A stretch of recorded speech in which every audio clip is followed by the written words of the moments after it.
இன்றைக்கி நம்ம cost decisions வந்து பார்க்க போகிறோம். ஸோ லாஸ்ட் வீடியோவில் வந்து ப்ரொடக்ஷன் டெசிஷன் பார்த்துருந்தோம்.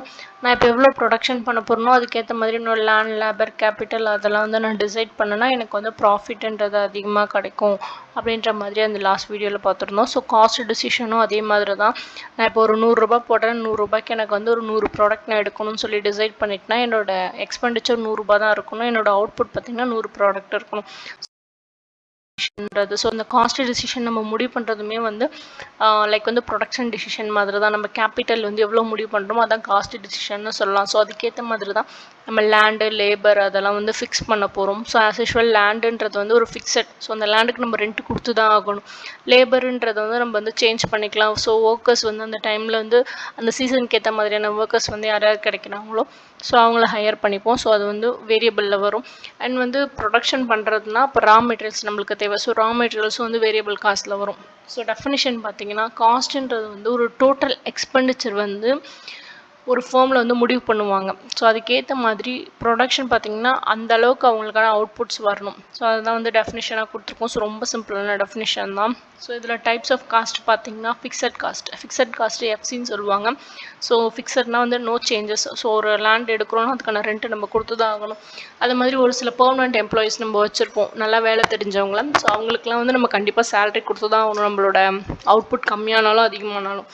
நெக்ஸ்ட் வேரியபிள் காஸ்ட்டு பார்த்திங்கன்னா அவுட்புட்க்கு ஏற்ற மாதிரி வேரியபிள் காஸ்ட்டுன்றது சேஞ்ச் ஆகும். இப்போ நான் 100 யூனிட் ரெடி பண்ணணும்னு நினைக்கிறேன், 100 யூனிட்கான ரா மெட்டீரியல்ஸை நான் வாங்குவேன். ஸோ ப்ராஃபிட் கொஞ்சம் நல்லா இருக்கே, ஒரு 150 ரெடி பண்ணலன்னா கொஞ்சம் 50 யூனிட்க்கு எக்ஸ்ட்ரா நான் வாங்குற மாதிரி இருக்கும். ஸோ அப்போ ரா மெட்டீரியலுக்கான காஸ்ட் வந்து அதிகமாகும். இந்த சேம் திங் பார்த்திங்கன்னா ஒரு சில ஒர்க்கர்ஸை வந்து நம்ம எடுப்போம். ஸோ அந்த ஒர்க்கர்ஸை ஹையர் பண்ணும்போது அவங்களுக்கு நம்ம வந்து சேலரி கொடுக்கணும். ஏன்னா ப்ரொடக்ஷன் அதிகமாகும். ஸோ ஒர்க்கர்ஸ் கொஞ்சம் நம்மளுக்கு அதிகமாக தேவைப்படும். ஸோ அதெல்லாம் வேரியபிள் காஸ்ட்டில் வரும். டோட்டல் காஸ்ட்ன்றது fixed cost plus variable cost எடுத்து ஆட் பண்ணோன்னா நம்மளுக்கு வந்து டோட்டல் காஸ்ட் வந்து கிடைக்கும். Average cost is nothing but total காஸ்ட்லேருந்து டிவைட் பண்ண போகிறோம்.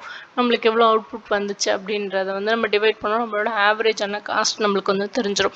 ஸோ மார்ஜினல் காஸ்ட்டுன்றதை வந்து டோட்டல் காஸ்ட்டில் கொஞ்சம் சேஞ்ச் பண்ணுவோம், அதுமாதிரி அவுட்புட்டில் கொஞ்சம் சேஞ்ச் பண்ணுவோம். ஸோ சேஞ்சுன்றது வந்து மார்ஜினல்ன்றதுனாலே வந்து அடிஷன். ஸோ வந்து டோட்டல் காஸ்ட்டில் ஒரு 10 ரூபா நான் ஆட் பண்ணுறேன்னா அப்போ அந்த 10 ரூபா எனக்கு எக்ஸ்ட்ரா வரணும்னா அப்போ அவுட்புட்டில் நான் ஒரு ப்ராடக்ட் அதிகமாக்கணும். அப்போ 101 ப்ராடக்ட் நான் செஞ்சேன்னா எனக்கு வந்து 1010 ரூபா கிடைக்கும். சரிங்களா?